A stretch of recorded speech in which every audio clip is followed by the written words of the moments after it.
Cara melawan bisikan setan dalam hati. Saya dahulu melakukan banyak maksiat, kemudian saya ingin melakukan perbaikan pada diri saya, dan mulai membenahi diri, namun akhir-akhir ini saya selalu merasakan was-was seperti bisikan-bisikan, akan tetapi saya merasa itu seperti hati saya berbicara, namun sebagian hati saya merasa membenci dan tak menginginkannya. Bisikan itu adalah mencela Allah dan Rasul-Nya. Apakah ini was-was syaitan atau apa? Bagaimana cara mengatasinya? Saya selalu merasa takut bahwa saya melakukan kekufuran ini, sehingga membuat saya menderita karenanya. Jawaban, ketika iblis diusir oleh Allah, dia bersumpah akan menggoda manusia dari segala arah. Iblis menjawab, karena engkau telah menghukum saya tersesat, saya benar-benar akan menghalang-halangi mereka dari jalan engkau yang lurus. Kemudian saya akan mendatangi mereka dari muka dan dari belakang mereka, dari kanan dan dari kiri mereka. Dan engkau tidak akan mendapati kebanyakan mereka bersyukur, taat. Al-Quran Surat Al-Araf 16-17. Tak ketinggalan, godaan dalam bentuk bisikan hati untuk mengucapkan kalimat kekufuran. Ini tidak hanya terjadi pada mukmin yang awam, bahkan semacam ini terjadi pada diri para sahabat. Syekhul Islam mengatakan, seringkali muncul dalam diri orang mukmin, salah satu di antara cabang kemunafikan, kemudian dia bertaubat kepada Allah. Terkadang terlintas dalam hati orang mukmin kalimat kemunafikan, dan Allah menghilangkannya darinya. Orang mukmin diuji dengan was-was setan, bisikan kekufuran yang membuat sempit hatinya. Kemudian Syekhul Islam menyebutkan riwayat dari para sahabat. Sebagaimana yang diutarakan para sahabat, wahai Rasulullah, kami terkadang menjumpai lintasan pikiran pada diri kami, andaikan kami dijatuhkan dari langit, lebih kami sukai daripada mengungkapkan lintasan pikiran itu. Rasulullah berkomentar, itu bukti adanya iman. Hadis riwayat Muslim 132, Abu Daud 5111, dan yang lainnya. Maksudnya, munculnya bisikan semacam ini, padahal para sahabat sangat membencinya, dan berusaha menghilangkannya dari hati mereka, merupakan bukti adanya iman. Kitab Al-Iman 238, dinukil dari Kitab Tauhid Dr. Soleh Fauzan, halaman 25. Ulama sepakat, ini bukan kekufuran. An-Nawawi dalam karyanya, Al-Azkar, mengatakan, lintasan pikiran dan bisikan hati, jika tidak mengendap dan tidak keterusan berada dalam diri pelakunya, hukumnya dimaafkan, dengan sepakat ulama. Karena munculnya kejadian ini di luar pilihan darinya. Sementara tidak ada celah baginya untuk menghindarinya. An-Nawawi melanjutkan, inilah makna dari hadis syahih, bahwa Rasulullah bersabda, sesungguhnya Allah mengampuni untuk umatku terhadap apa yang terlintas dalam hatinya, selama tidak diucapkan atau dikerjakan. Hadis riwayat Muslim 127.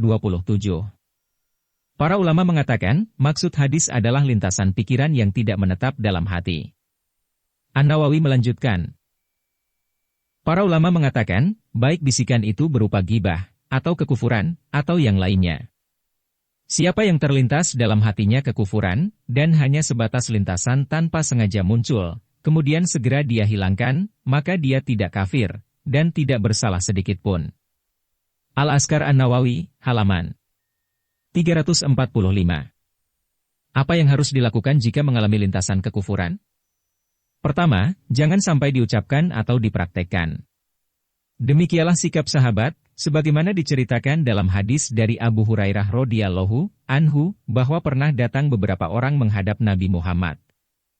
Mereka mengatakan, kami menjumpai dalam diri kami lintasan yang sangat berat bagi kami untuk mengucapkannya. Beliau bertanya kepada mereka, benar kalian menjumpai perasaan itu? Itu bukti adanya iman. Hadis riwayat Muslim 132. An-Nawawi menjelaskan,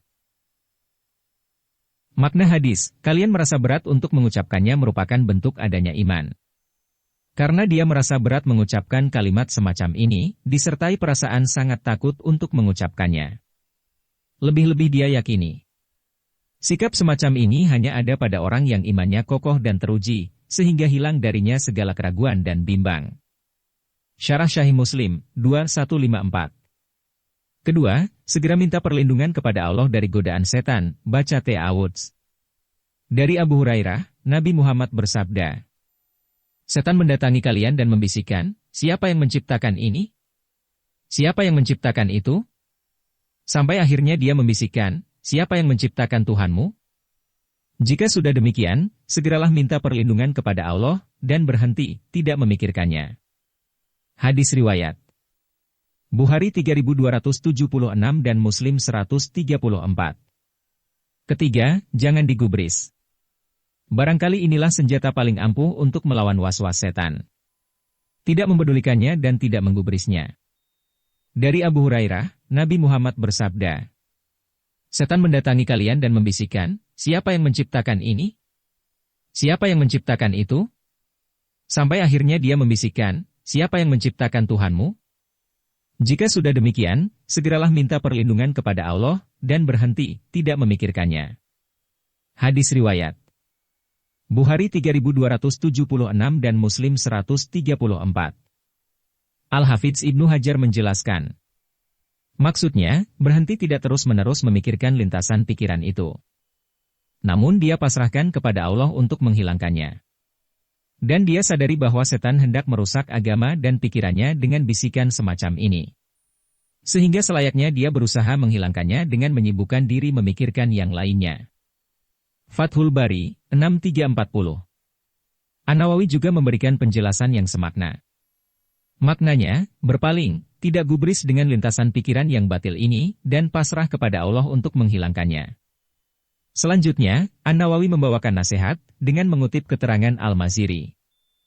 Al-Imam Al-Maziri rahimahullah mengatakan, zahir hadis menunjukkan bahwa Nabi Muhammad memerintahkan mereka untuk menghilangkan lintasan pikiran itu dengan berpaling dan tidak digubris, tanpa mencari-cari dalil atau merenungkan bantahan untuk menilai salahnya lintasan itu. Dan benar apa beliau nasihatkan. Lintasan kekufuran semacam ini hanya permainan setan, sehingga buat apa menghabiskan waktu dengan mencari dalil atau ayat Al-Quran atau hadis untuk membantahnya. Lebih dari itu, ini bukan termasuk kekufuran, sehingga tidak perlu terlalu dipikirkan.